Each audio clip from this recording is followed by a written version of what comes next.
everyone and welcome back to another top 5 list. Recently I did a small box game gift guide and well, there's actually some other great games that I wouldn't mind talking about. So these are 5 games you could easily gift to someone and they could have a lot of fun with, and they don't take up much room at all. Let's jump into the list. Rory Story Cubes is the sort of game that you could be giving to a family style gamer. One that's maybe got some kids of a younger age, or maybe someone that is, on that D&D, likes bringing up and making up a story. You're going to, depending on what version you have, roll these dice and they'll have symbols on, and you are effectively creating a story from the symbols that emerge. Be it an alien that's capturing something and it's got a direction, so it's they are capturing it and riding the southerly winds or something like that, and you can craft this story from those dice. And there's so many different versions.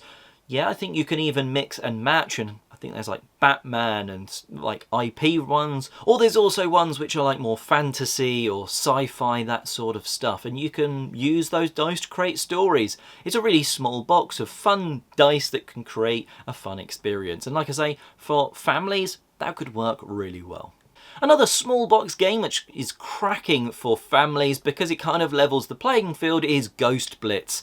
You can get a German version which is like Geister Blitz, which is sometimes more readily available but also has English language rules in it.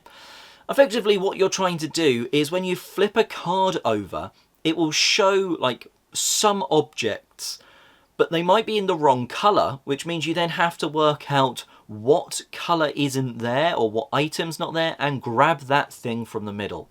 However, if something is correctly there, so maybe the white ghost is actually white on the card, that's what you're trying to grab from the middle. It's a real level playing field, a bit like Leveler, a bit like a dexterity game, because it doesn't really matter how much of a gamer you are, it's just when you see that card, can you notice what's either right about it or missing? And it's a really fun, rapid, fast game. That's Ghost Blitz. A classic one for most family collections would also be Dobble. Sometimes it's called Spot It. I think at least in the US that's what it's called, but over here in the UK it's Dobble. And this is a game all about sort of recognition of symbols. So you have a card, there'll be another one in the middle, you'll look at the two, and every single card in the deck with every single other card, every two will have exactly one symbol that's on both cards. Now, they might be in slightly different orientations, they might be in slightly different sizes, but both of them will have a single thing that matches between the two cards. And sometimes you look at it and you go, yeah, that's clearly matching like the double high five hand thing. And the next time you'll go, yeah, I'm sure there is something that matches from my card to that card in the middle, but no idea what it is. And of course, just when someone else figures out what's matching on their card to the thing in the middle, that's when you go, yep, I see it now. It's the moon was on mine, but it was really small on that one, that sort of thing. It's a really fantastic, fast-paced one. You can get different versions. There's a 360 one where this thing spins round. There's Dobble Connect, which I reviewed recently, which basically combines that with Connect 4 and many other ones. There's also like Harry Potter, Frozen, and many more versions you can get. But classic Dobble, Spot It. Fantastic little game that you can play. If you're looking for a quiet experience, well, it's quiet during the experience, but not necessarily at the end, and that is The Mind. This is a fantastic card game, which some people would say is more of an experience than a game, but who cares if it's fun? The Mind is a game where each player gets in round one card. But you cannot tell anyone what's on that card, and every card in the deck is a number between 1 and 100. All you have to do is correctly, as a group, play the cards in order from 1 to 100 that you've got. So let's say I'm sat there with number 24. I can't communicate to anyone that that's the number on my card. So when I play it, I just have to hope that anyone else that's got a lower number will have already played their card. That's fine in round one. Maybe I play 24, someone else has like 50, someone else has 73. Each round you get more cards. By round 5 you've got 5 cards, as does each of your teammates sat around the table. Now playing those in order, that starts to become really tricky, but you get into like a rhythm, like a mental rhythm with other players, like, oh, they count quite slowly, they seem to go quite quick, so I've got like 5. I shouldn't leave it too long before I play that, because then maybe they'll be already up to, in their mind, like an 8. It doesn't sound, it sounds a lot worse than it actually is when playing, but it's a really cool thing to play as a group of like up to 4 players. You can squeeze in a 5th though, that is the Mind.